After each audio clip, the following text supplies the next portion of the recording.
Ladies and gentlemen, welcome. Welcome and good morning to Blink. You guys all had a safe trip out here because I only see smiley faces, so that's really good.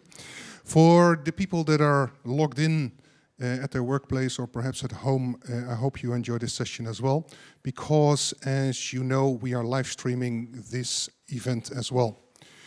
Today we'll talk about food transparency and trust. Okay, what is Blink all about? Blink is a part of Lincoln University, and Blink is basically doing three things. We connect.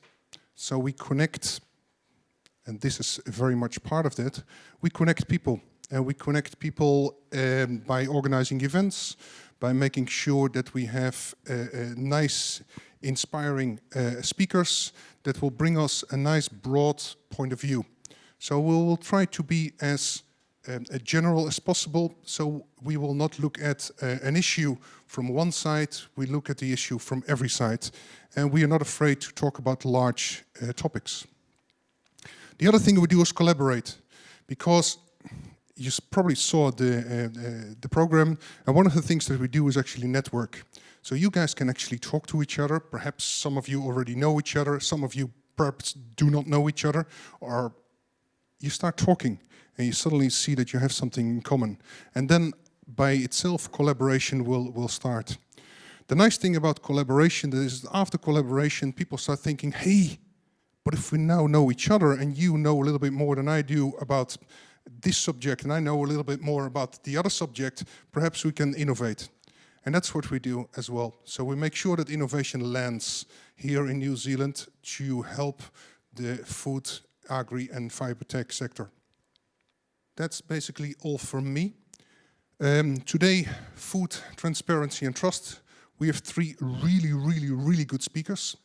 And I don't say that at every event, or do I? We're going to start, so we have Roland Harrison, and he is the part of Lincoln University. And I will introduce him just before he starts his talk. We have Rob Hewitt from Farmlands, and we have Melissa Beer from WebTools. And they'll all be talking about the topic food transparency and trust. We're going to get some answers from Roland, and this is really cool. Roland is the head of the center of one of our centers of excellence within the university. There are 3 centers of excellence, and Roland is heading up food for future consumers. So he'll be talking to us about things like what does the consumer expect from its food and how does this all work. Roland is also the dean of one of the 3 faculties here at Lincoln University, and the faculty is actually called Agriculture and Life Science. Roland, I give you the floor. Okay, all right. Kia ora, ko Roland Harrison aho, ko Ngāti Pākehā te iwi, ko waka rererangi te waka, tana koutou, tana koutou, tana koutou katoa. And thank you, Wim, for that introduction to today.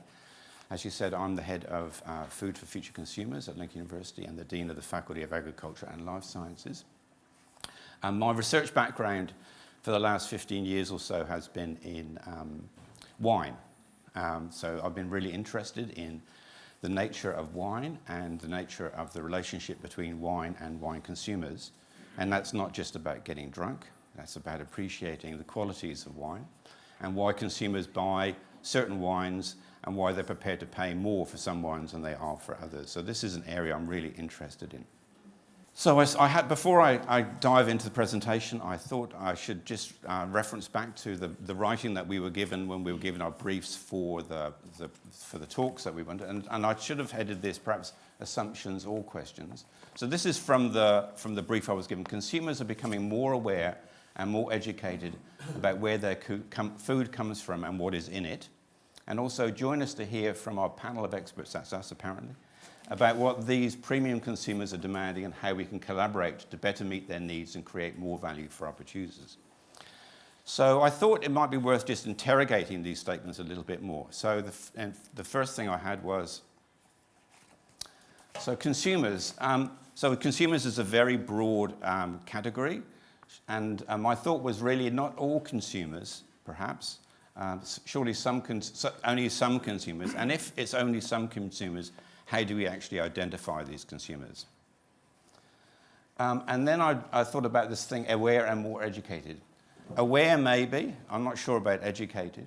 But what do they really care about? They're becoming aware of where their food comes from. But what is it about where their food comes from that they actually care about? Finally. So this word value, creating more value for our producers and for the country as a whole. So the key question there is, how much value are we able to create from this process? So I'm going to be basically talking about provenance. So provenance is that thing that if you value something, you're prepared to pay a little bit more for. The definition of provenance there, information about the creation, chain of custody, modifications or influences pertaining to an artifact. We often associate perhaps with a piece of art, but actually thinking about anything that we choose to spend our money on, we are concerned about the provenance of it. So the outline of the presentation is going to be as follows. So first I'm going to talk about provenance of consumers and particularly what price provenance. And then I'm going to talk about establishing and protecting provenance. And then finally, I'm going to do a bit of shameless advertising for the Centre of Excellence that I lead, Food for Future Consumers. And as you can see, I've put on everybody's chair a leaflet about the centre and some contact details if you want to contact me about it. Next slide.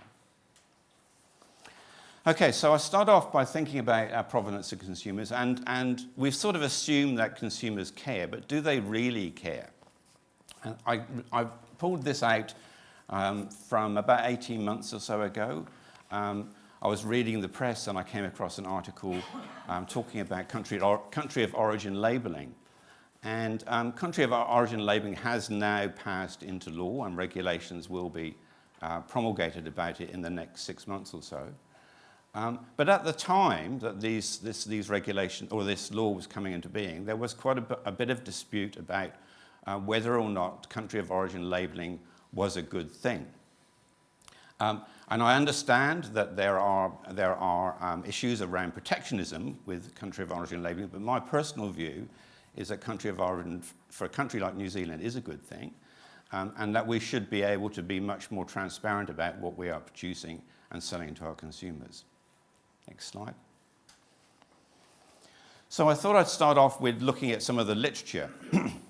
And so this is some work that was done, both of these pieces of work were done in Europe. This is a piece of work that was done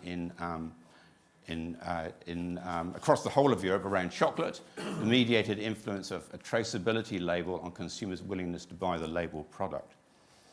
And the conclusion of this particular study is this study is, to the best of our knowledge, the first to show that an ethical label influences consumer decision-making through activating a holistic, moral, effective evaluation of the offering rather than strengthening the consumer's knowledge base for a more qualified reasoning process. You can tell this is an academic paper. But essentially what this is really telling us is that consumers do respond to labels. They will respond to a label to do with provenance. And in this case, what they've demonstrated is that they've responded through warm fuzzies, essentially, rather than through a reasoned argument about why they should care about this particular product. Could I have the next slide? Here's another one, credence attributes and the quest for a higher price, a hedonic stochastic frontier approach, again, another academic paper. The results indicate that manufacturers that offer more credence attributes in their portfolios have the ability to price their products systematically at higher levels.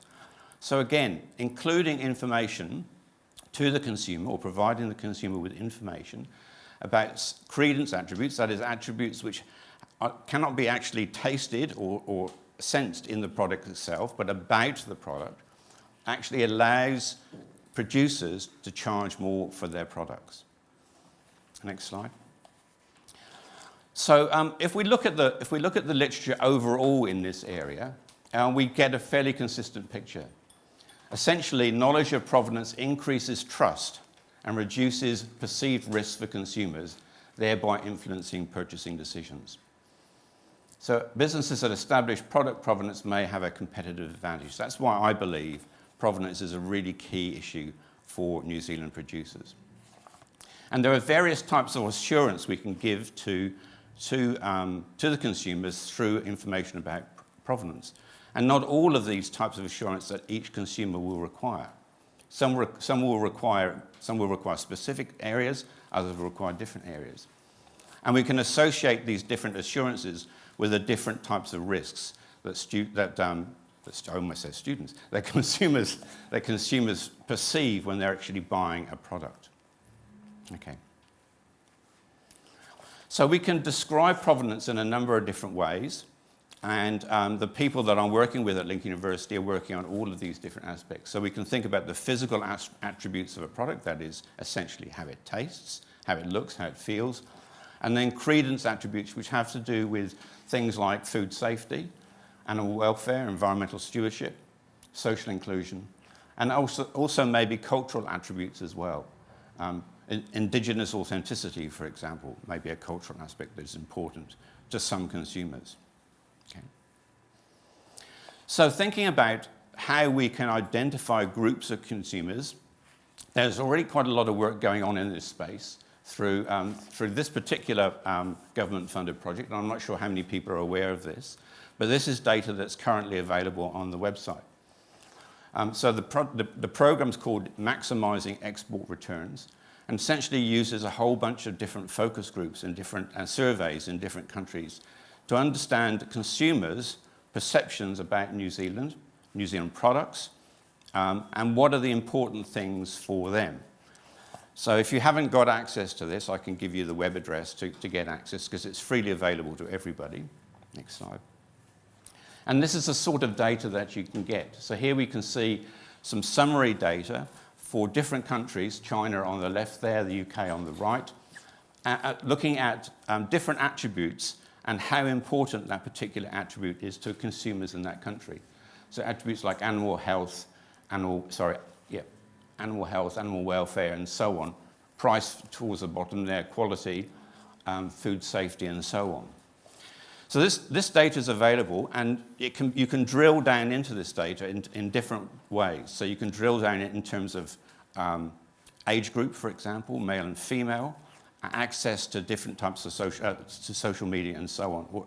And you can get different results depending on which particular subgroup you're actually looking at. Okay. Okay, so that's thinking about consumers and value. Thinking now about technologies for authenticating. So how do we go about creating trust in our food products? Again, this is a really good report, and I can give people access to this. This is public available as well. Recently completed, June 2018, as part of the Our Land and Water National Science Challenge. And it's a very significant report because it does survey all the technologies and audit systems that we currently have available, and those that are coming on stream for the future as well. Next slide. So this is an area that's becoming really important in the research space. And just to sort of demonstrate that, I've put a couple of references to papers up here. One on meat provenance, and this is an area which is obviously of quite a lot of importance to New Zealand, and it's an area that we're beginning to think about and develop some ideas about in New Zealand at the moment. There's another one here looking at egg labeling. And finally, I've also, because I couldn't resist, to put a wine reference in here around sensory typicality of wines, which is actually a really important issue as well for the New Zealand wine industry, as well as the industry worldwide, particularly as the wines that we are producing are going to change in the next 10 to 50, well, maybe 20 years, as climate change really starts to hit home. Okay, so next slide. So in terms of how we establish authenticity and how we protect it, there are a range of different approaches. I guess the best approaches are those which actually give you information about the whole value chain. So these we call primary technologies, And there are a number of them that are illustrated on the slide here. So QR codes, blockchain is becoming much more important, as well as various types of assurance schemes. Sometimes, though, it's not possible for us to be able to authenticate the whole of the value chain, in which case we have to use secondary methods. And these secondary methods often take the product and analyze it and use the analysis of those results in order to authenticate where the product came from or how it was made. So the type of analysis that you do will depend on what it is you're actually trying to authenticate. So for example, geographical authentication will often use isotope ratios or trace element analysis, but there are other types of analysis that are also becoming available as well. And one of the ones of those that I want to talk about is where we start to use our DNA expertise. So, next slide, please.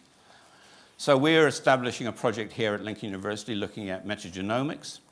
So Lincoln University has had, over the last decades, a developed ability to measure DNA and to use that information in a productive way through our genetic expertise. But now we're looking at using that information in a more provenance orientation. So metagenomics is a new and evolving technique which we're working on at the moment here and elsewhere. And it's basically a genetic method to identify every single microorganism in the sample. So traditionally, when we're looking at microorganisms, we try to identify them by culturing them on different media.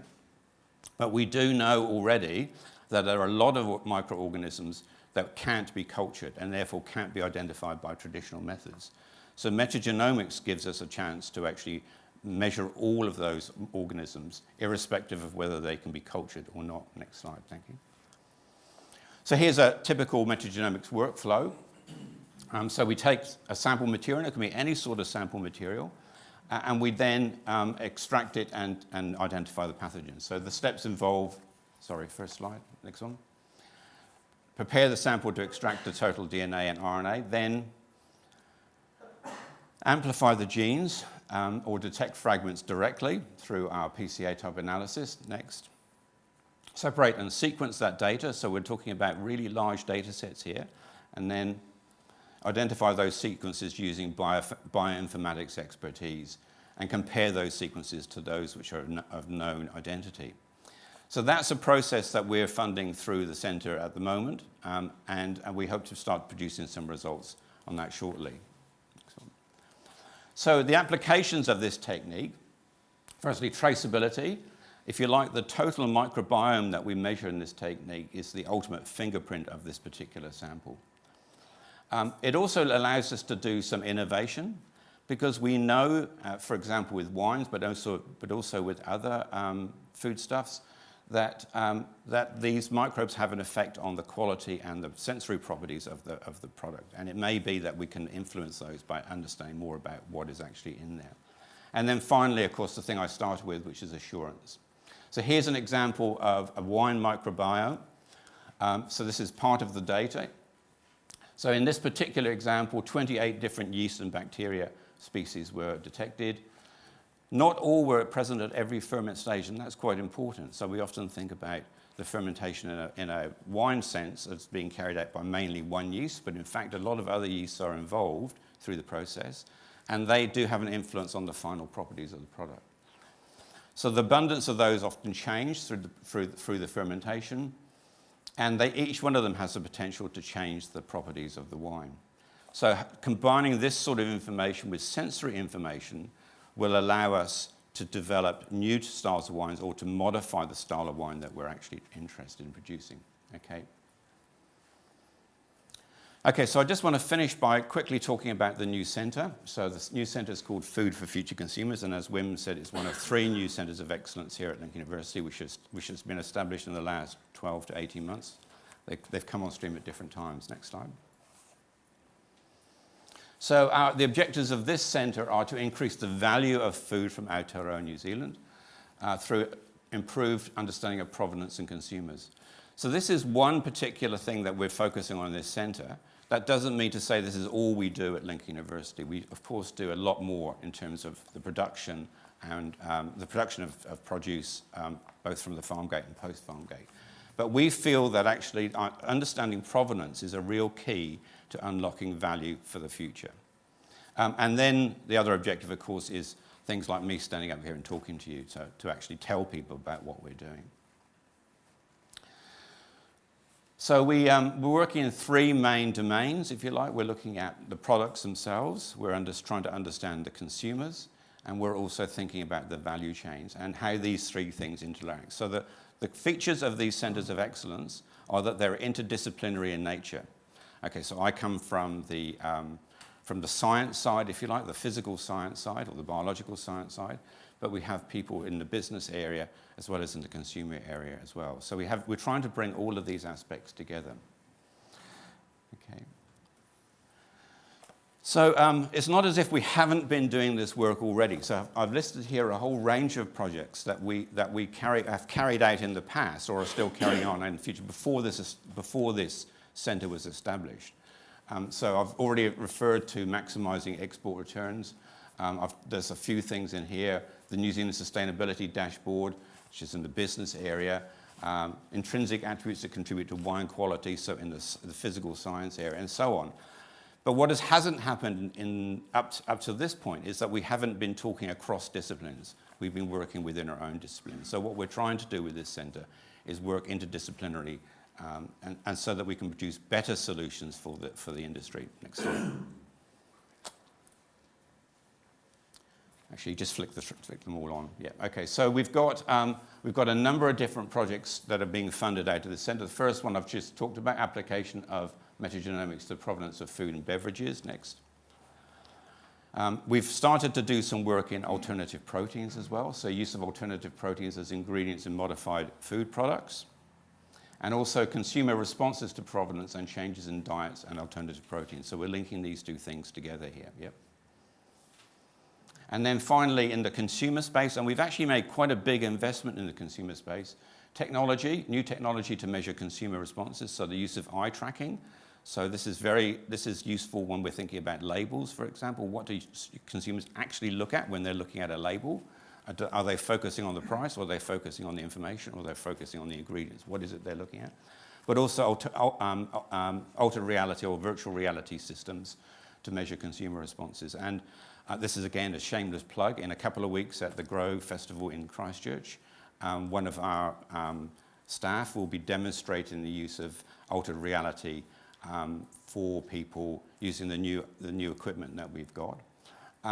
And if you want to look at that, have a preview of that, then you can go to our Lincoln University website and have a look at our Facebook page, where you'll see a little video of that and happening.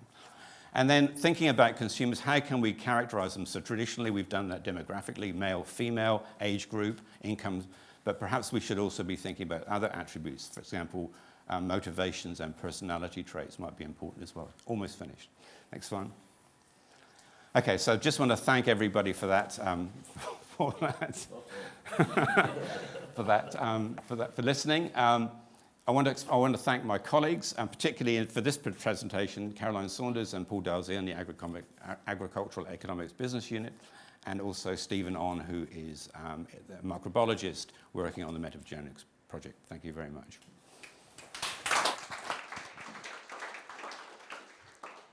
Roland, thank you so much. And you probably want to ask a lot of questions. We can do so after all the talks are done. We will have an interactive Q&A session. Next, Rob Hewitt. Rob is a Lincoln alumni, but he's also the chairman of Farmlands, and he's a farmer. And well, I could go on for a long while, because Rob is really multidisciplinary in his approach.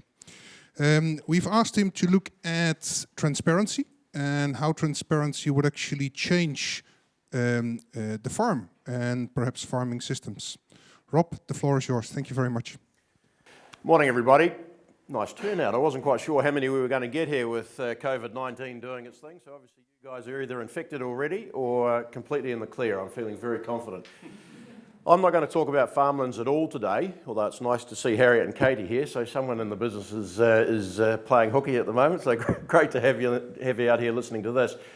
Farmlands is really an enabler, and I'm going to circle back to that right at the end. And when I talk about who are they enabling, I'm talking about the farmers that are also their shareholders.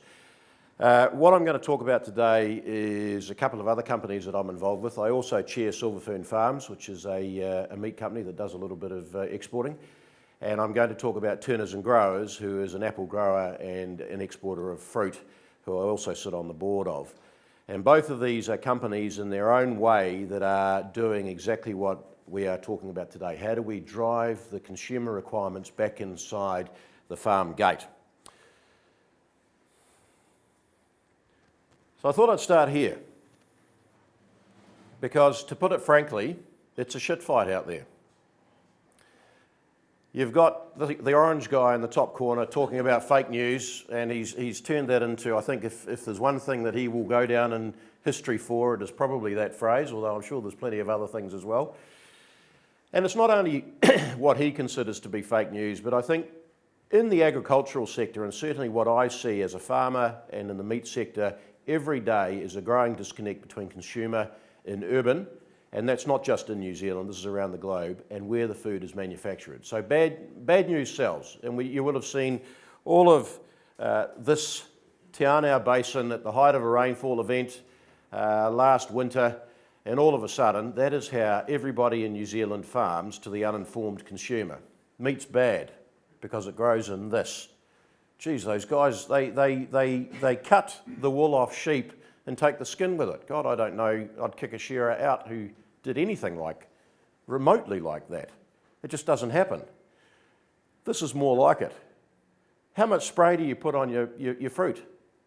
Do you keep records of it? I'm eating that stuff. Is it better to have GE fruit than it is to have spray on the stuff that you eat every day? Don't know, it's a valid question. We're all eating this, or are we? And recently, we've seen this. Who hasn't Googled the fight over toilet paper last week in Australia? This is ridiculous. Driven by mass hysteria, and I can tell you right now, I think I was talking to Vim earlier on, right now is a good place to be a food manufacturer, a food grower exporting to the world, on the caveat that you can get your product into the market in the first place. They want food, they need food, they fight over it. Consumers are many. We have to pick, they're going to eat a lot more protein, and you can see the protein consumption here. This here is meat protein, this is non-meat protein. The average consumption, believe it or not, that is recommended for dietary intake for all of us is 50 grams of protein a day. That's not meat or animal protein, that is total protein. And I'm willing to bet there's a few of you in here who's already consumed it this morning when you had your bacon and eggs. So think about that. Protein demand is going to go up into the future. We're already well on the way as consumers in these markets, and that's downtown Shanghai, demand more and more high quality food that they can trust. So what do we do as producers of this food in New Zealand? Well, we can't feed everybody. And we should have no aspirations to feed everybody. Quite frankly, our production systems are too expensive, and we can't afford to feed everybody, because if we did feed everybody, we would be selling it at commodity prices and we would be going broke fast on the farm. And the economy would not be where it is today. You mightn't think it's a particularly good spot. I can tell you it's a damn sight better than the alternative. This sort of food, and I use that term loosely, Beyond Burger's probably beyond the reach of most of them as well, to be fair. That's quite an expensive piece of protein. Good product. By the time you smear tomato and ketchup and lettuce and gherkins and stuff over the top of that patty, you wouldn't have any idea that you're eating a non-meat burger patty. I have said, and I'll go on record today, that there will be many, many consumers eating protein pills made out of the shit that you scoop off the top of ponds before we are dead. Because where is the protein going to come from? If you think of New Zealand, we're at peak meat now. We're at peak milk now. Where is the protein going to come from? Our challenge, and Roland picked up on this earlier on, how do we create more value from arguably less product? That's the challenge that faces all of us. But irrespective of all of that, you look around the globe, and it doesn't matter whether you're talking in Europe or Asia, and quite frankly, make no bones about it, these guys are our future. We are on the doorstep of China. They like our product. When they hear about New Zealand and Australia, they go, safe food. That's good for me. They're not too worried about the animal ethics thing at the moment. That'll come. They're not too worried about sustainability at the moment. That'll come. You go to Europe and you talk to Isabel here, Isabel Bourdam. She's a vegetarian food blogger, about 22, I think, something like that. I had the privilege of meeting her last year.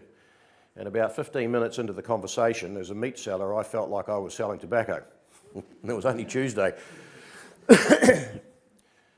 Initially, I was prepared to discount this young, enthusiastic female, and then I found out she had 500,000 followers on her Twitter sphere. I thought, shit, what she says actually goes. She's famous in Holland for developing the meat-free week.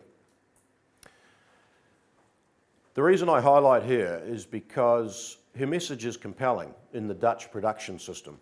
The philosophy over there is you put grain into animals, as in most of the world actually. There's pasture-raised meat, like we do here in New Zealand, is really only replicated at the quality and the scale level that we do here in New Zealand in Ireland. There's a bit in the States, there's a bit in Canada, there's a bit in Australia, but it's large scale, poor quality feed supplemented by grain.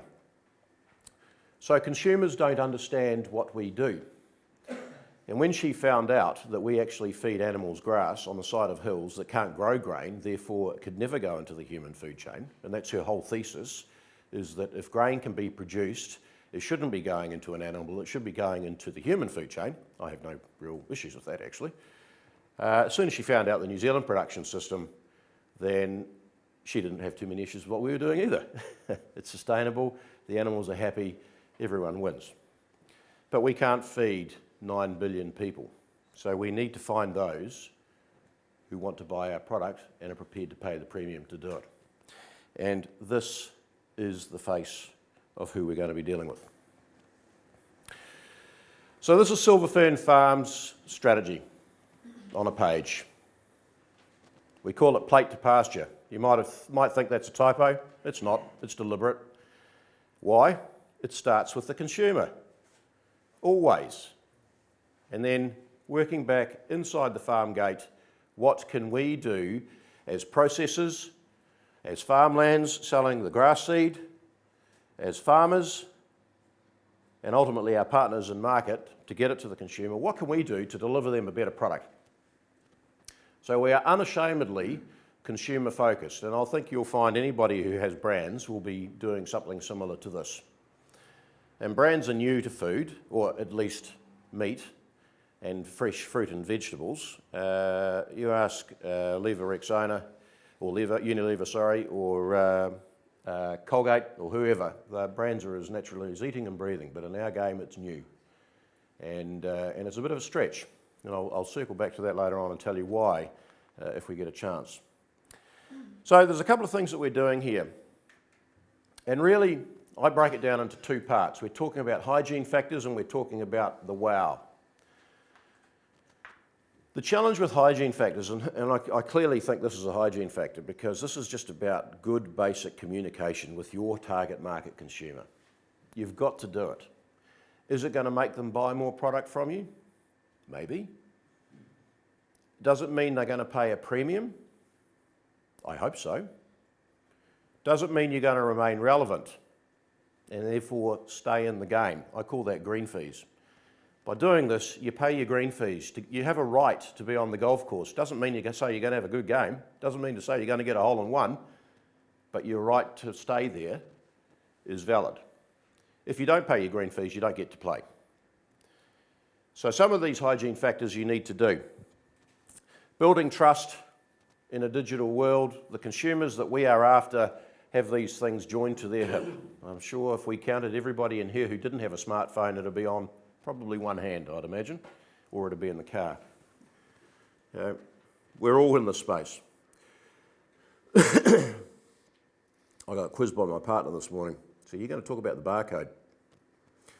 I will talk about the barcode. So the barcode was something that Icebreaker put together a few years ago.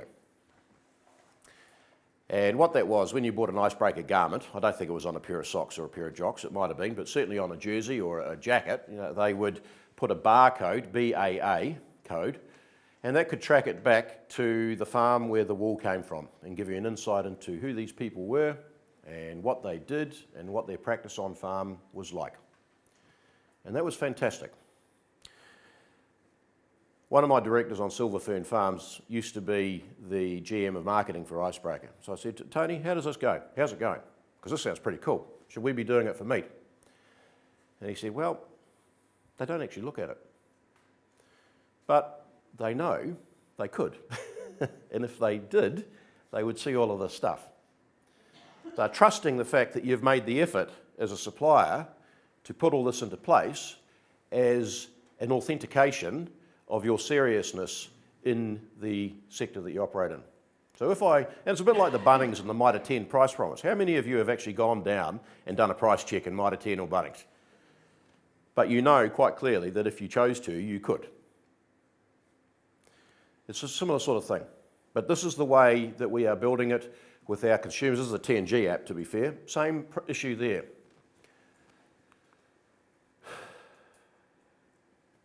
In that process, and Roland touched on this before with the traceability, blockchain, he mentioned that, QR codes, they're all part of the mix. We take it right back inside the farm gate. So we have a group of shareholder suppliers in Silver Fern Farms. We have farmers in TNG whose smiley face is on the app, and they will tell you a little bit about their operation and what they do, what they grow, and how they get to market. It's a bit like the barcode. Tracking it all the way through. In this case, where is my farm? What applications have I done on the farm and when? So what sort of chemical have I put on the apples? What sort of processes have I used? What are the yields and the harvest protocols? And then that spectrum inspector over there, that's a near infrared inspector. We take 60 photographs of every apple that goes down the sorting line to look at product quality. And that's not just on the outside with blemishes and bruises and cuts, that's inside as well. Because you sent a case of apples around, you heard the one rotten apple spoils a barrel. Well, I can assure you it does. You don't want something that's got brown heart that turns up in market 3 months later and you've got a whole box spoiled. It also pisses your customers off. Jazz. It all gets put into a barcode. So there's your blockchain effectively. It's a sort of the precursor to blockchain, but same thing. All of that information is wrapped up onto the box, 150 apples in that box. This is critical. So what is Jazz? Jazz is a branded apple. We have two in Turners and Growers. We have Jazz and we have Envy. Jazz they're both Braeburn variants. They've both been developed by Plant and Food in New Zealand. Of the top 10 eating apples globally, I've been told that 6 of them have been bred here in New Zealand by Plant and Food. And I think that is absolutely outstanding. It's something that we don't celebrate enough. These guys are doing an exceptional job, not only in the apple sector, but also in kiwi fruit. The Jazz apple's been developed fundamentally for a European palate. It's a little bit bitterer, quite sweet, but it's a Braeburn-esque apple. The Envy apple is a sweeter variant, and both of them are quite red, as you can see there. Consumers like red apples.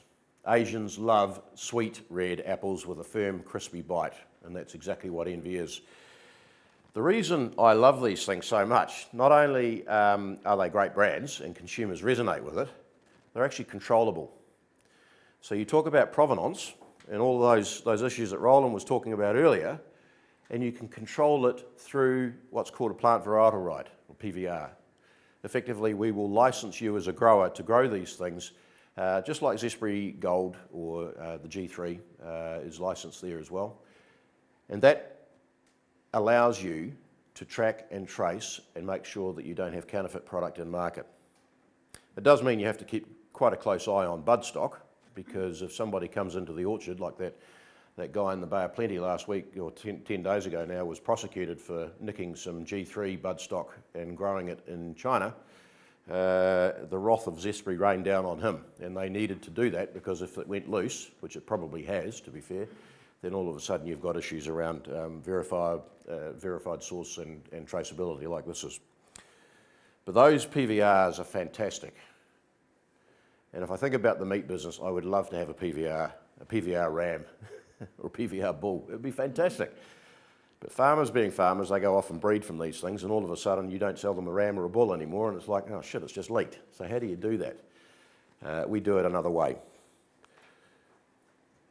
We talked a little bit about blockchain. Here's a couple of examples of where blockchain's being used. We've got one here with Penfolds. They make some reasonable plonk over in Australia. They're getting really annoyed with people counterfeiting their label. And in China, this is just a matter of course. If you are successful, you will be ripped off. That is the way that it works up there. They do not see counterfeiting. They actually see it as a compliment, actually. And I have seen our meat product up there that's been ripped off. I've seen Alliance's brand being ripped off. You've got to be very careful about it and be quite aggressive in prosecuting it and tracking it. These guys put a little chip on their bottles. This will be a reasonably priced bottle of wine. I don't think they'll do it on their $10 chuck, but they'll certainly do it on their Grange. And in there is a chip that you as a consumer can go and scan and verify and see everything that's gone into that bottle of wine, including where it came from. Bananas, same thing. So this is Fives. They've got a QR code on there that you can track back to where it came from, what pesticides, everything that's gone into the building of that banana. Righto, there's a wee bit more to go. But the hygiene factor, I'm going to be going for about 5 or 6. The hygiene factor that's the nuts and bolts. You got to do it. The zhuzh is this, and that's about telling the story. Because if you don't tell the story, there is no emotional connection. There is no emotional connection, there's no reason to buy. So why is it that this is the why?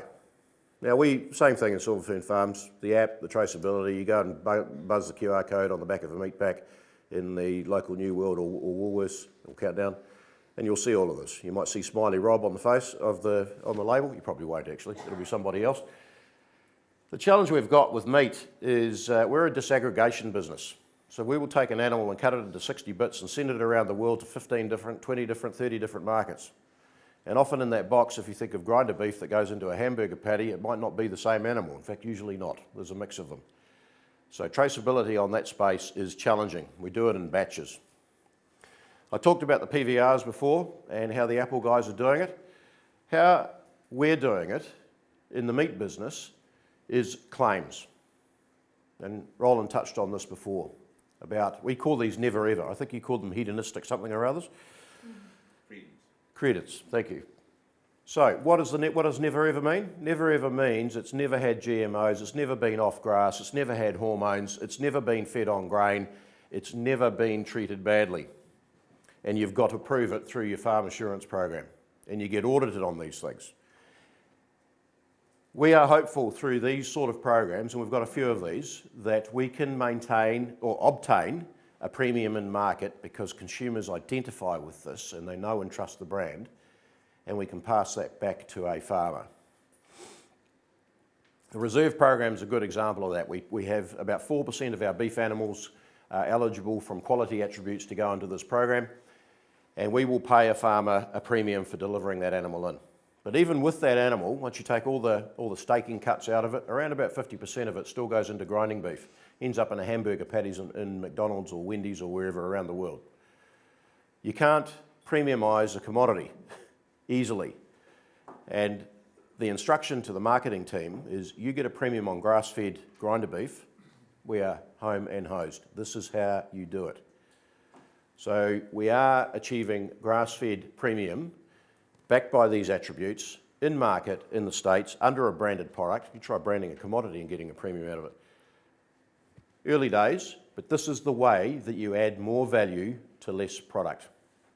The challenge is monetising it. And that is a big ask because consumers, scan data doesn't lie. Consumers will say one thing and do the other, often. This brings it together. Do I want potatoes?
work next time, eh?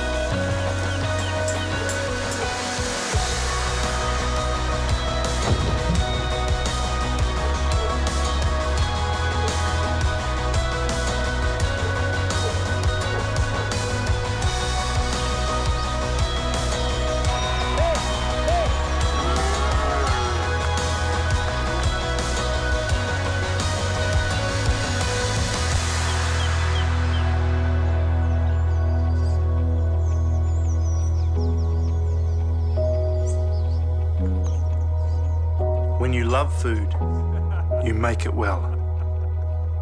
And when it's this well made by nature, you take care of it and where it comes from.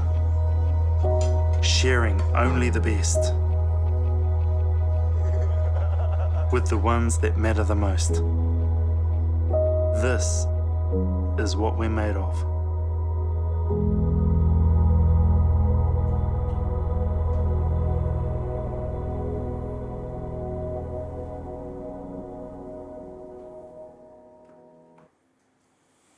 So, creating value, trying to hold on to a bit of it, starts with the consumer, comes back inside the farm gate. It's all about the emotion at the end of the day, because all of the other attributes are just hygiene factors. We need to do them well, consistently every day, but if we don't have the zhuzh, it's only half there. So, thanks very much. Thank you very much, Rob. And again, questions. We'll do a Q&A session after we have Melissa talk to us. Melissa Beer is a business analyst agriculture for a company called WebTools. And Melissa actually has a lot of experience in this field because at her family farm, they actually started to certify the farm organic, and she developed a method to actually start selling directly to the end consumer. Now she is looking at how can technology help us to have this two-way communication with the consumer. May I introduce Melissa? Thank you. Good morning.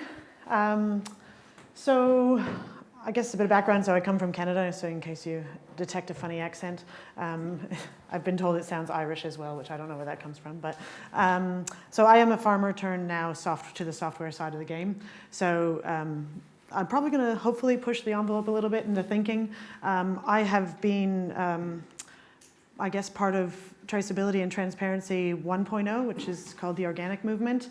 I've seen all of the ways that it's kind of flopped and what worked and what didn't work. And so having now gone to the other side of in the software game, it's I get the privilege of being part of all the different ways that we're tackling this challenge of how do you get social, environmental, and human health outcomes from our food systems. So today, I'll probably share a few stories. I'll tell you a little bit about my background so you can kind of get a sense of the perspective I bring. And I always have this lens. If we're going to do traceability, what does it mean for sustainability? And I take an economic, human, and all the different, the quadruple bottom line approach on sustainability. So, so who's a farmer in the room? I was expecting more this way. Who has parents who are farmers? Usually more, yep. Grandparents? So I guess it's an illustration a little bit about how far away from the farm we actually are, and a lot of times how that has informed and starts to inform our decisions on food, because we just don't actually have that connection, so that what that means for the supply chain. My perspective, so just a little bit about me. So yeah, being part of the Certified Organic 1987, I've been a farmer. I don't know if I should publicly admit this, but farmed raw milk on small scale, grass-fed organic beef. So the parts of Canada that are okay at grass-fed beef, a challenge obviously because we have winters, and doing everything regeneratively kind of since day one. How do we make that of value in the supply chain? And that was sort of my charge from my father. At about 13 years old, he said we need to make the farm make money, and differently probably from here in Canada, there's, especially in Ontario, the farm has sort of become just a hobby and you know, just like a not-for-profit enterprise in a way. So that was I was tasked with that job. I also have a degree in social science, so often anytime we come back to this challenge, it is often a behavioral challenge. Humans at every part of that supply chain often are kind of needing to shift a little bit if we're looking towards how we're going to work with all the diversity that we've got on both ends of the supply chain. I'll probably tell you a little bit about Web Tools, just because, you know, it seems to be a theme. Web Tools is a company. We're about 30-odd developers, business analysts, and project managers across Melbourne and Christchurch, and most of us are here. We started in the energy market, moved into health, and now we're in agriculture. That probably seems really weird and not connected, but in many ways there's a lot of connections. Working a lot of big data stuff, front-end user experience, which is close to my heart because, again, human behavior stuff. How do you utilize technology, make it so that it doesn't really exist, it just is used. And so we have clients like Genesis, Contact Meridian. We've done work with Foundation for Arable Research and Ravensdown and a few other players in the agriculture industry, which I will just leave out of for a moment. So that's sort of our part of it. I get to do my thing and talk about agriculture and actually bring all of this learning together, so I'm happier than anything. I'm just trying to think if there's anything else relevant on there. So the work in Ontario so I did agriculture tourism, so I got to spend a lot of time with humans who eat food and how they experience food and what that means. And then also how to build supply chains that actually service that need. So again, I did Dinner with the Farmer's Daughter for 3 years, and I hosted anywhere from 10 to 50 people and cooked them a 5-course meal on the farm, all from the farm, and I actually made them do like chores before they had dinner, so they got to actually have that connection, and it totally transformed and shifted how they approach their food. So there's something there around that. We were early days local food provider, and we built a not-for-profit organization to be able to connect more local food to producers. And shifting the business models, and this is a theme that comes through because as we get into blockchain, as we get into that kind of technology, we're actually moving into a decentralized marketplace, and it is hard to wrap your head around. There's a lot of different business models that are required, and it doesn't make sense in sort of the business models that have got us to this day. If we want environmental outcomes, we kind of have to be thinking about it differently. And then where does accountability come in? So why we need transparency for sustainability is because the further and further away we get from our food source, we're actually losing that accountability.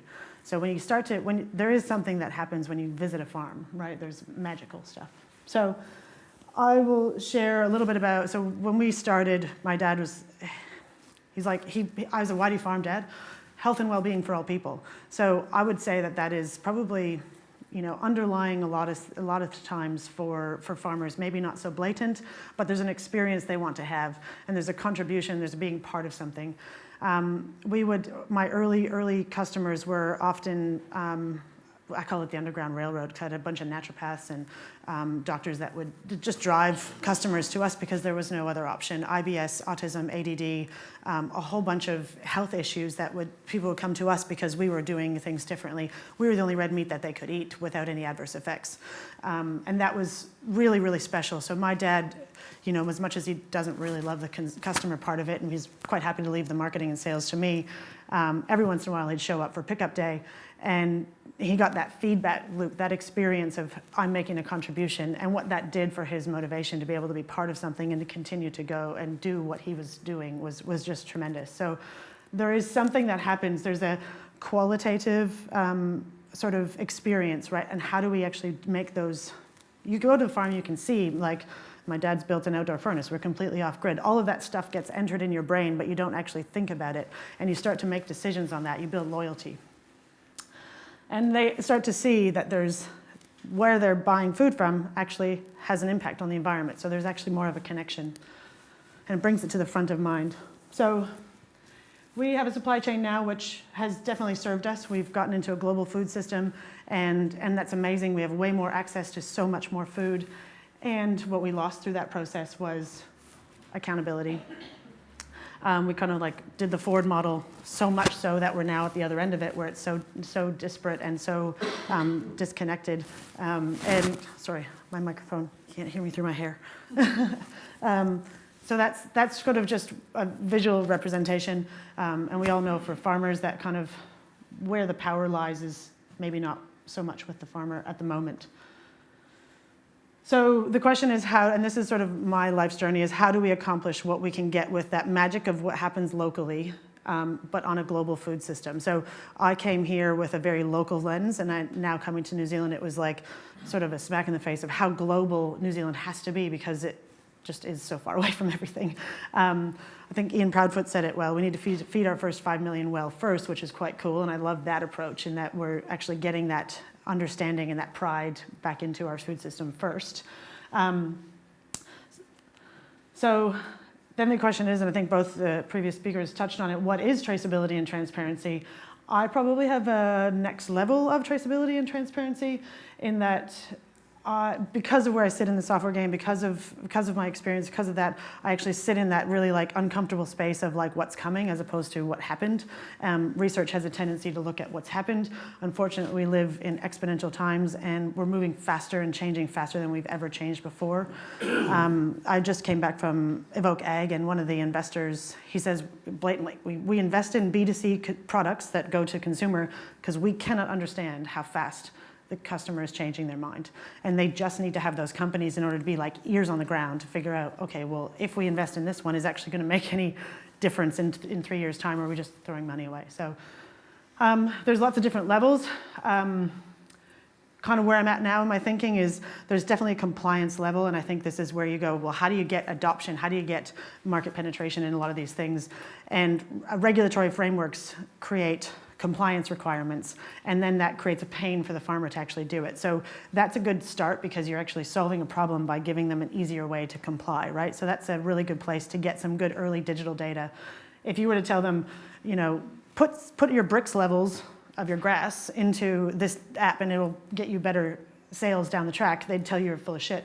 At the moment, I don't think we're too far away from that, to be honest. I think we're actually, data will be the thing that drives it. But where do you start? So I think there's like, we're going to build on a hierarchy of data. Food safety, health compliance, and probably in this climate, global climate at the moment, that's probably the highest value for consumers, is they just want to satisfy some things. The really beautiful thing about consumers, and we've all seen it, is that you give them one bit of data and then they now have a breakdown of like, what else do I know?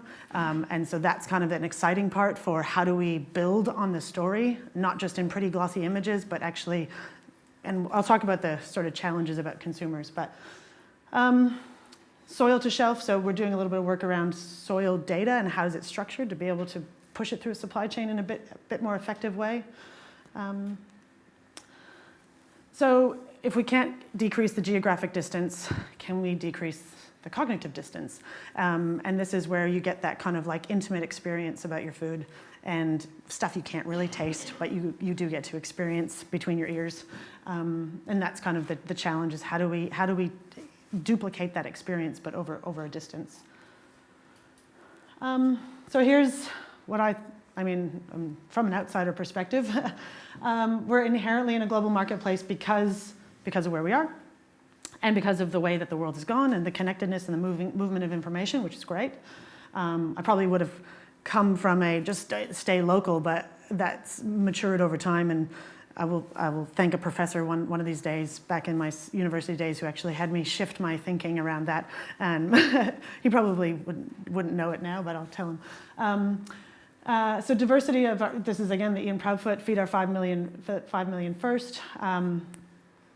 So I think we're actually, New Zealand is amazing. We're electively part of really high quality standards because we have to participate in a global marketplace. So while maybe New Zealand doesn't enforce as much high standard, if you want to sell into a marketplace, you have to elect to be part of that, which I think is a really good mindset, in that as soon as you start to regulate stuff, you kind of get down to that bottom, like the most common denominator. It's usually the lowest common denominator because you can't enforce complexity, so you have to simplify it.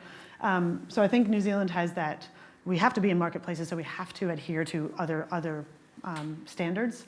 We're good at moving large volumes. We have to be. There's something really good around that. Is how do we take that data and integrate it? And I would say we're good at technology even on farm. I come from Ontario, and if I think of the number of people, well, maybe this is a reflection of growing up in a Mennonite community, which is inherently not technological. But if I think about how many people are adopting even half or a quarter of the technology I see being adopted on farms here, it's just not happening. And they often are selling into different marketplaces, of course, but population has a beautiful thing in that you can sell locally at volume. And I think we're good at the environment. I don't know if that's like a luxury or some laurels we rest on, but we're better at the environment aspects than most countries and most regions. I think we're becoming aware that we can't just kind of continue down the track that we have been, but these are places that we can work on. So there is always the allure of the volume and commoditized products because, as Rob mentioned, 50% and I worked in red meat, and 50% of the meat goes into mince. Well, how do we work on that? How do we do that? And as a farmer, you're in that kind of business model where you sort of see the next step and you just want to get your paycheck because your livelihood depends on it. I've had the luxury of being at every step of that supply chain, and we need to maybe think in a bit more holistic way. And you can usually see either one step back or one step forward. Those have been silos for so long. We need to now start thinking about what we do over here actually affect 3 or 4 steps down the track, and what's that feedback loop look like around data, information, and currency, and values and outcomes. And the other thing is, and we're seeing it in hemp because we're doing a bit of work in the research around hemp and traceability in hemp, and the Southern Hemisphere has this especially New Zealand, it's like it can be the off season for the Northern Hemisphere and the population that is demanding all of this stuff.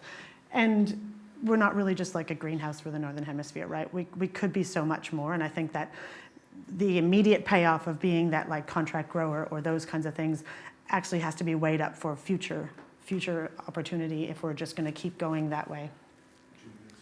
Thank you.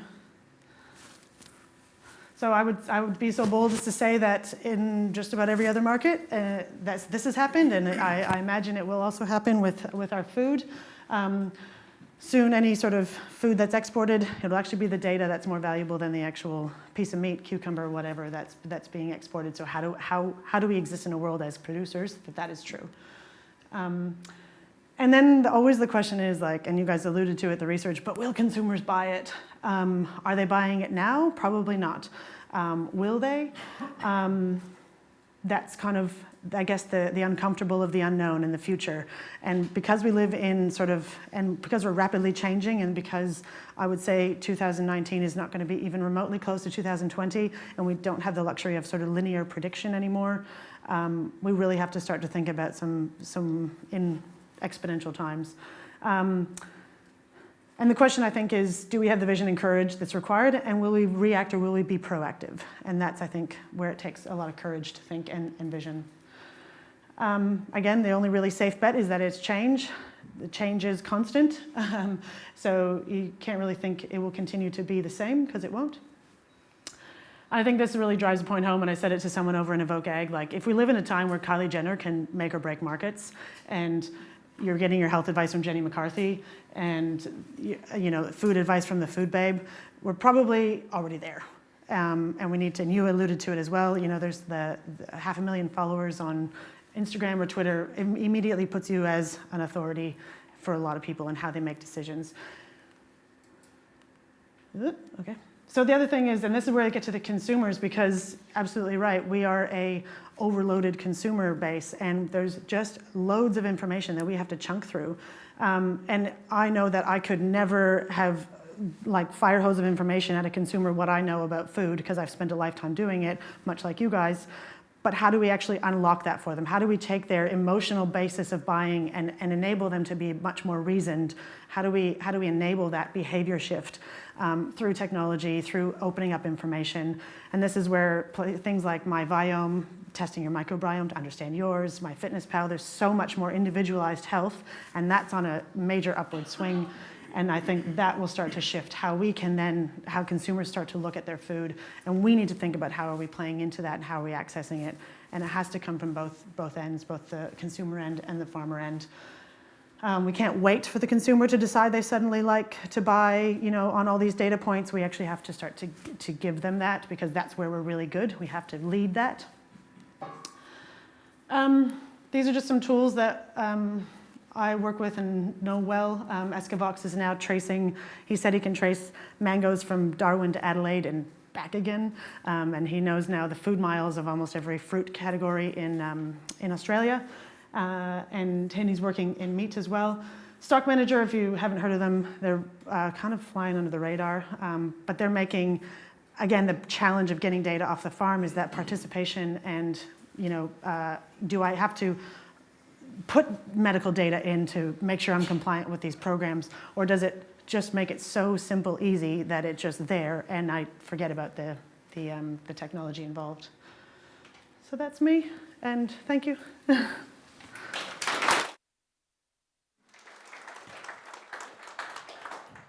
Ladies and gents, thank you very much. Melissa, thank you very much. Rob, Roland.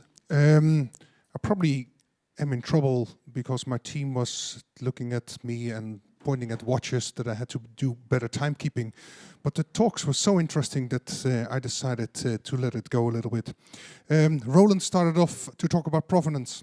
And he talked about things that we can smell, that we can see, and that we can touch. But he also talked about things that we can't see and we can't touch, and we just need to believe it due to the stories that we tell. And he is also saying, well, to make sure that people start actually believing these stories, we need to come up with authentication of the value chain. We need to start detecting things, and we need to start proving it. Then Rob came with bad news cells. And it's actually quite true. But the good thing was he brought us through his talk, and he basically ended up, it is basically all about emotion and connection and emotional connections that actually sell. So transferring that idea that bad news sells, going to making sure that you build positive emotions, and they will sell as well. Then there was Melissa pushing the envelope, and then she challenges us to, if we do this hand in hand with sustainability. But he also said that because our connection with where the food is being produced there is actually a disconnect. She also said that the magic was gone. And she basically promised us that data will be the future to get the magic back. Ladies and gentlemen, I'm going to invite the three speakers up, and the floor is open for questions.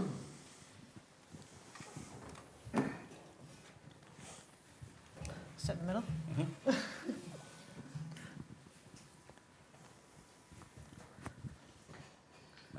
First of all, the three presentations were remarkably good. I really enjoyed all three of them. But my question is on the technology piece, and it was interesting how you talked about it from a consumer's perspective. But this is maybe a too hard a question. But looking either 5 or 10 years ahead, what do you see the job of a farmer, say a sheep and beef farm, doing that's different from today? Because I think your point about data is just transforming really, really quickly. Maybe just give a perspective on how you see that job changing and whatever timescale you think it's going to be disrupted. It's a good question. I've never had it asked that specifically, but do I think the job will change? I think like doing more of the beautiful work that is done on those high country stations kind of thing. But it's just about visibility, right? We have that event, that Open Farm Gate event, which is amazing, and there's so much data that gets consumed. Like a picture is worth 1,000 words. Trying to do that through technology is hard, and you have to have an experiential understanding. You have to unlock it slowly. And if there's anything I learned from Dinner with the Farmer's Daughter, it's like you have to take them on a journey. Where are they at, and where do you want them to be? And have them get there on their own. Just like anything in a classroom, you have to teach them, maths, but they have to take them on a journey. So do I think that the job will change? Less so, but perhaps maybe a role around ensuring that that there's probably like a data role on the farm. My dad My dad's a bit of a weirdo. He's like, now he's like, right, how do we get this regenerative, like what we're doing, how do we get that to be, how do we get paid more for it? I was like, I love the simplicity sometimes. So we're working on a project right now to how do we create a practice, and there's Savory Institute as well that's doing this, creating a set of metrics that is going to give the consumer a framework, because consumers don't deal well with nuance, right? So how do we deal with change? And that's where the organic sort of fell over, is they were black and white, you are or you aren't. But giving them a journey of seeing, well, has it improved? What is this? What's happening with this food? Actually starts to create a whole lot more loyalty, understanding, inherent like visibility of what's happening before the food gets there. So I think the job won't change. I think farmers are in the farming game because of the inherent aspects of farming. But I think there will be maybe another role. And like Rob alluded to, it's probably not going to be like you're going to get paid more for it, but it'll become like standard. Like, you know, no one owns like a dial-up, you know, sort of phone anymore. And that's going to just become standard. So. I might add a little bit of a perspective to that too, since I used to do a bit of this occasionally. I don't anymore. You don't get hands like this being a farmer, I can assure you. Dairy farming, you measure animals twice a day, and you get very precise information, whether you vary feed, whether the climate varies, or whatever. In a sheep and beef environment, that's quite tricky. I used to, my maternal line, my breeding ewes all have EID tags, and I can track animal remedies, history, birth histories, wool weights if I wanted to do that, I don't. A number of data points, and weights as they grow as a lamb, because one of the selection criteria is ability to grow fast and have lots of offspring. If you have 6,000 of these things, which I do, you can measure about 2,000 a day, roughly, because you bring them into the yards, and normally there's another activity taking place, like a drench or an inoculation or something like that. It's time consuming, it's hard work, you get one data point. You don't do it any more than once a month, because you're in the yards for a week, and in the meantime everything else suffers. So the challenge is, how do you present all of this data that the consumers are looking for, yet you've got this issue around frequency and ease? So what's going to be different? Data collection will be different. It's a live discussion as far as I'm concerned right now around drones, EID tags, high-low res frequencies. How can you measure information regularly? And I'll give you a live example I'm talking about with Allflex at the moment, or any provider to be fair. This is my nirvana. We need to reduce our methane balance on farm. We've got no way of offsetting it today. The only way to do it is to reduce animals. I think that's ridiculous, because you're going to turn economic units sub-economic. The measure of reduction should be at per kilo of meat produced in a meat environment. So it makes sense to me that if I've got an animal, a ewe, that is breeding one lamb instead of two, that ewe should not be a long-term prospect. I should be breeding replacements from my twinners. Now I measure that right now. We scan the ewes. I give every ewe a pregnancy test scan about 7 weeks after the ram goes out. And I can tell you today, well, in July, I can tell you how many lambs, how much potential I've got on my farm. It doesn't tell you survivability, and that's the key aspect, because measuring it is bloody difficult. Unless you are tagging those lambs at birth and you can see the ewe's air tag and link the two together. Currently, there's no technology available to do that. Ram breeders do that. I've got 6,000 sheep running around. I don't do that. They go and do their own thing. So I want a drone that can fly the flock at 100 metres and measure proximity between air tags. I'll put an air tag in the ewe, put an air tag in the lamb, run it half a dozen times. I can do an R-squared regression score and work out proximity. There's a fair likelihood that that lamb, if it appears close to that ewe, more often than not, is the daughter of that, or son of that sheep. So I've got a scanning result, now I've got a productivity result. That's the key one. I get rid of those poor performing ewes, my methane balance goes down, my production goes up. Currently we can't get high-low res tags at a 100-metre flight path. So it's that sort of technology as an example that's going to come along. We talk about the Internet of Things, whether it's moisture analysis, precision ag, placement of fertiliser. There's a whole lot of stuff that's just poised. We'll still be farming animals. Farmers will spend more time Yeah. And that sort of comes into another thing, and I'm sorry for monopolising, but there's a lot of systems out there that don't talk to each other. And I can talk to my fertiliser company, I can talk to my livestock management system, I can talk to my financial system. You've got to enter data in 3 places. Farmers usually aren't that technically literate, or they have a desire to get out there and do things rather than sit behind the desk. So what we need to do as an industry is have open connectivity, APIs that talk to everybody else, and you enter the data in once. It's the farmer's data. Quite frankly, companies have got to get over themselves. They don't own the data, they manipulate it, and they can get output from it that will make better decisions inside the farm gate. It's not about ownership, it's not a pissing contest, it is the farmer doing it once, doing it well, giving access to those that he wants to deal with or she wants to deal with. So I'll tell you a project we're working on right now, which is in progress, and I won't name the company we're working with, but bringing all of their own farming data into one data warehouse, actually figuring out the analytics to work out to make better sustainability outcomes. So that's really not done, and if you're not a scaled enough farm, that wouldn't be feasible. But then for us, it's like, how do you actually then make that service or that possible for smaller farms? To whether they want to share APIs or not is kind of like irrelevant. If they're producing the data, then bringing it into, at least in temporary terms, it'll change all the time. But then to create those algorithms to make better decisions. So. Yeah. Cool. I've got a question down here from Slido, our online tool. How do we better reach the average city Kiwi? If Kiwis continue to move away from consuming New Zealand meat and dairy, how do we convince the world it's good?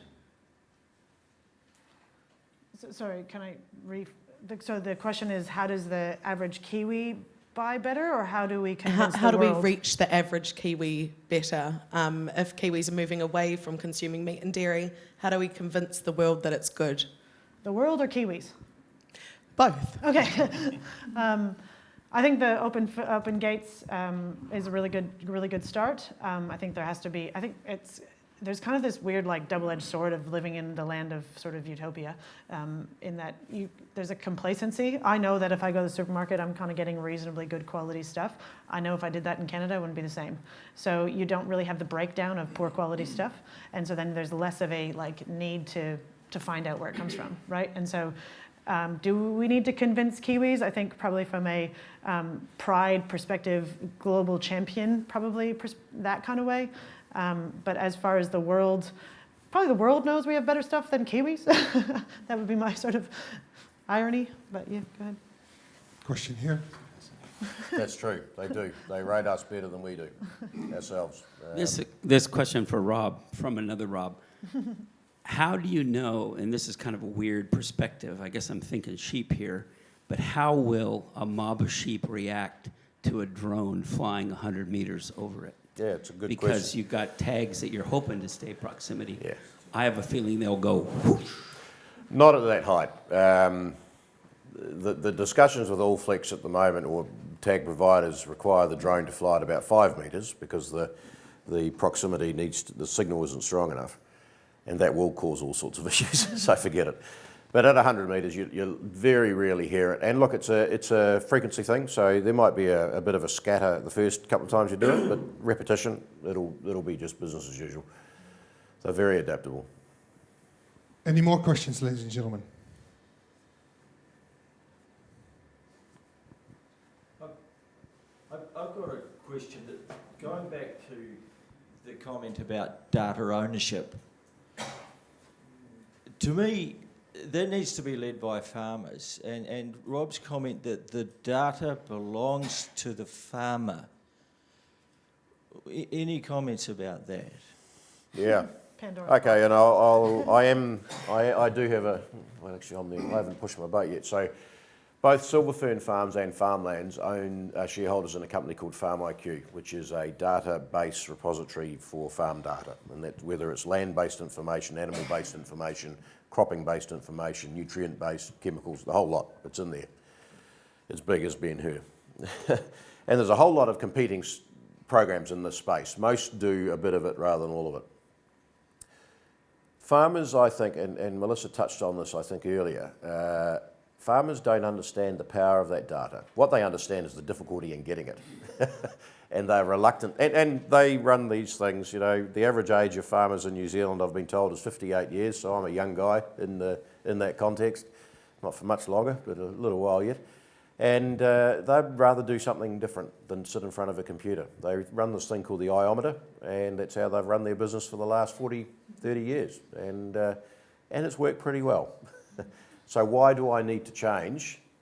The consumers are saying all these things. Oh yeah, whatever. Okay. Yeah, I know I need to be consumer responsive and all that, but really that's my livestock processing business or my apple growing business or selling business that does that all for me. Just tell me what I need to do.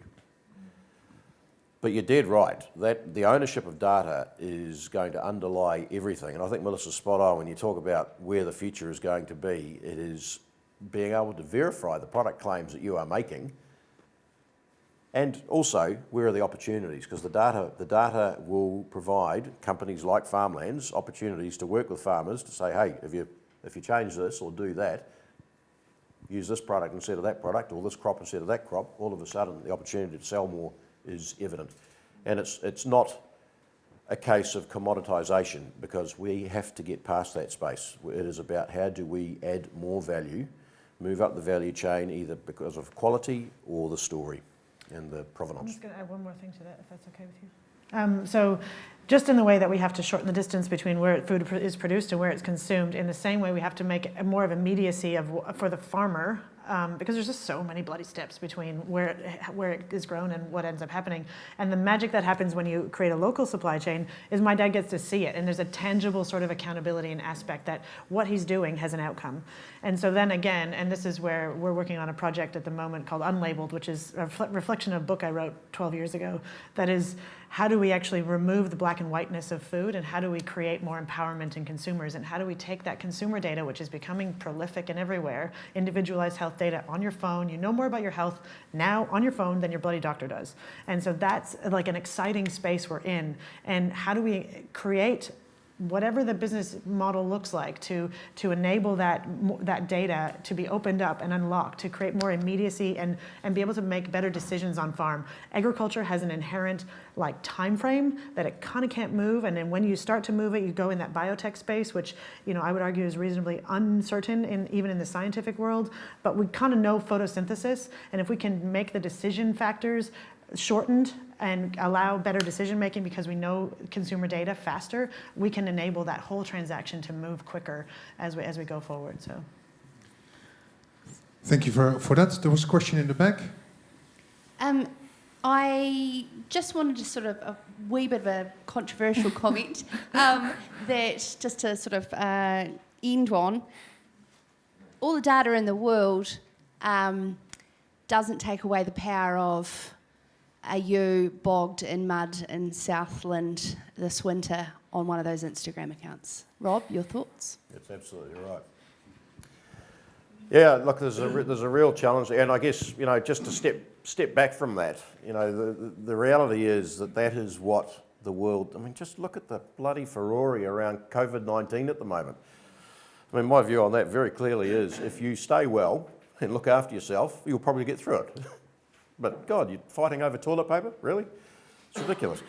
So that news sells, unfortunately, and being in the pastoral agri space, that is the reality of what we do. So what does that mean? Well, ultimately, if a consumer has that much sway, and they will, we have to change our systems to meet their demand. And that will be painful. And that will force land use change in some farms. Absolutely, and carbon farming is a real viable alternative today for many, many farms. And I've done the numbers on my place. If I get to $50 a tonne, happy days. I've replaced all of my current on-farm income with trees. Will I do that? I don't know. But those options are there for farmers as well. So, and farmers, so you'll see this every day in what you do, Sarah. The farmers are feeling bruised at the moment because my take on this is historically they have been held up as the pillars of society, the backbone of the country, all of that. They've sort of got it by default. And now, all of a sudden, they're getting picked at, whether it's dirty water or nutrient or farting cows or whatever. It doesn't really matter.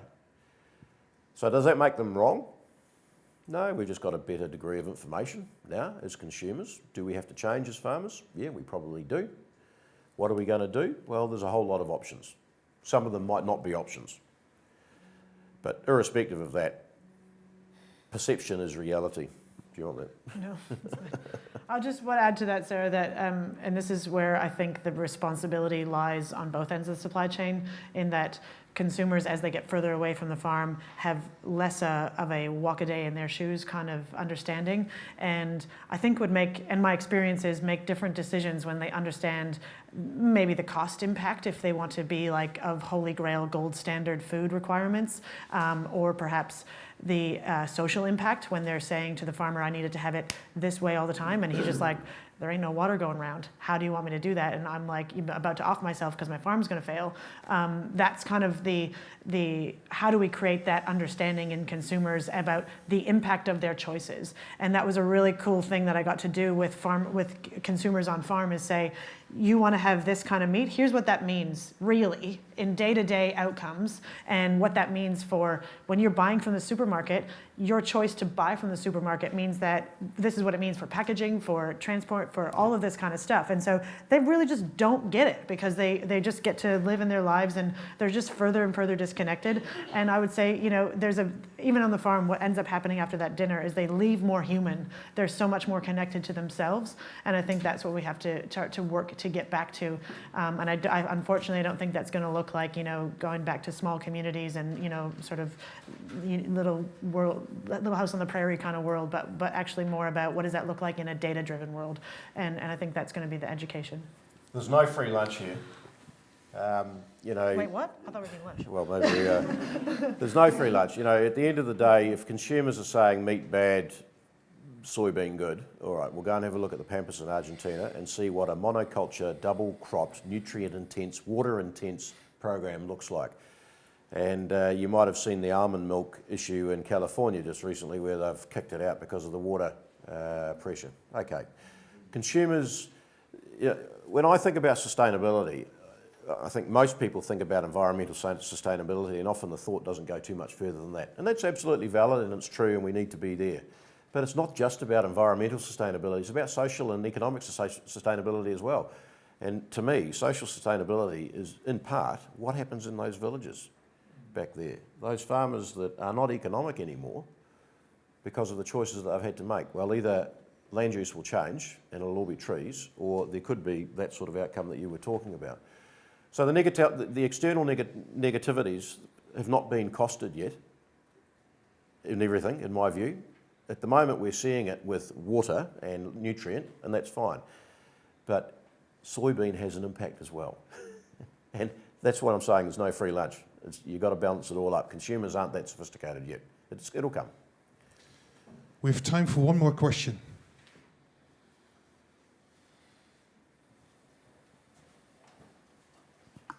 So I've got a question for Roland. Metagenomics, and you talked about 3 areas or 3 applications of metagenomics: traceability, innovation, and assurance.